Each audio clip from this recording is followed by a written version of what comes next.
X103.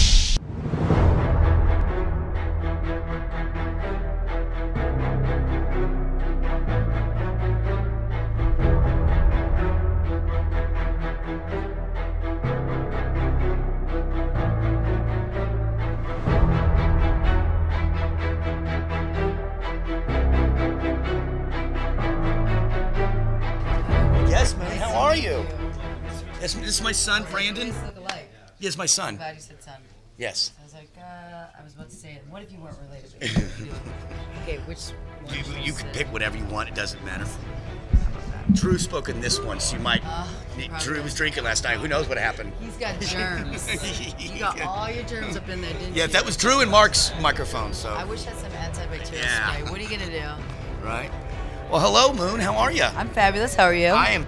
I gotta tell you, I'm excited about talking with you. Thank you. First time I saw you, of course, was in Terminator, and it was funny because I kept going, "She's in Terminator." People were like, "Going with Arnold Schwarzenegger?" I'm like, "No, No. Christian, she's so young. No." Yeah, yeah. I don't age. That's basically. Right. Now, speaking of don't age, I saw you checking out Ray-Bans. You were picking out some I Ray-Bans, and well, I have to ask you a question because you're excuse me, but you're a hot chick. Thanance. And I was trying to see if I'll I tell could you. pick the right ones out.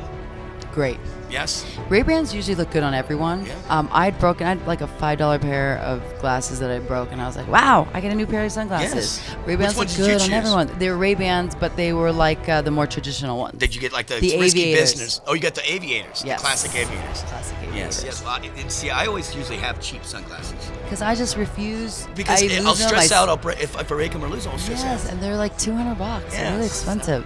So let's talk about TNT Falling Skies. I had a chance to check out the 2-hour series premiere and the second episode, Prisoner of War. Oh, which yeah. really, I didn't see that cliffhanger at the very end coming out of nowhere. You now, Terminator wasn't aliens, but still, you're starting to fall into this kick-ass girl role. Yeah. Is that something you're digging? Is that something you like doing? This battling and machine guns and fighting thing? I do kind of get those roles. I'm not really sure how that happened.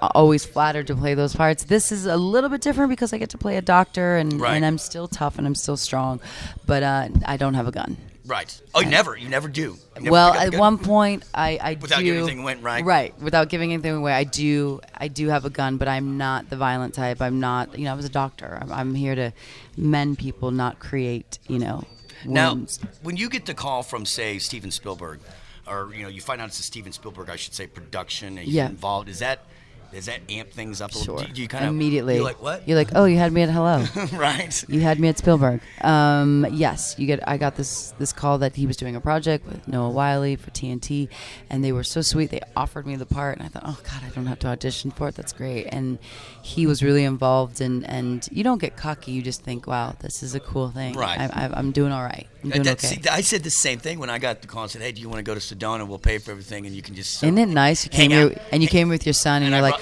brought all right, my I'm going son. to bring you, and you're like, listen, son, you're going to have to hold the camera. You That's have to do right. some manual labor if you want to come to Sedona. He's like, okay. So, Yeah, he's so like, what- life is going pretty good. Yeah. Now, let me ask you, Moon, if this really happened in real life, and it's all come to an end, we're a rock station in Indianapolis. I don't know what kind of music you listen to, but it could be anything from classic rock to new rock to Black Keys to Cage the Elephant to, Mumford and Sons. You can only take one CD, one rock CD. What would you grab? One rock CD. God, that is such pressure right now. I guess Pink Floyd. Wow. Dark Side of the Moon. Yeah, look at you. That's so. I just realized I said it. It's got my name in it, but no, I just think they're so timeless. Okay. That's That right. would probably make me really depressed, though. If I had to take that what, one album. It does go with your name, not just because your name's in it, but now, were your parents in that mode? It's Moon's actually long story. It's a Korean name. Okay. Oh, yeah, it is. So and it's not a hippie thing. No, it's not a Okay. hippie thing. And Bloodgood's a Dutch name, but that was probably a depressing choice. But you said rock, and that's what I thought of with Okay. Pink Floyd. And now, what would you grab besides a CD? Just anything. It doesn't matter what it is. It can't be a gun. I know you knew that I was gonna. That's just That's what, easy That's one. what Drew right? said. I was like, really, Drew? That's it? My Patagonia jacket, which I'm There you obsessed with, go. that I can ball up into a ball and carry in my purse. Sorry, I said my iPhone. You said your what? iPhone. Your iPhone. Yeah, because that's going to work. I'll figure out a way to MacGyver it somehow. Yeah, exactly. Right? Well, we appreciate it. I got to let you get out of here. Moon, I appreciate it so much. Thank you so much so for your nice time. to meet you. So Thank nice to you. meet you. It's been awesome, and you can check her out. TNT Falling Skies starts on Father's Day. That's right. Yes. All right. Take care, guys. Bye-bye. This is Moon Bloodgood, and you're listening to Deuce on X103.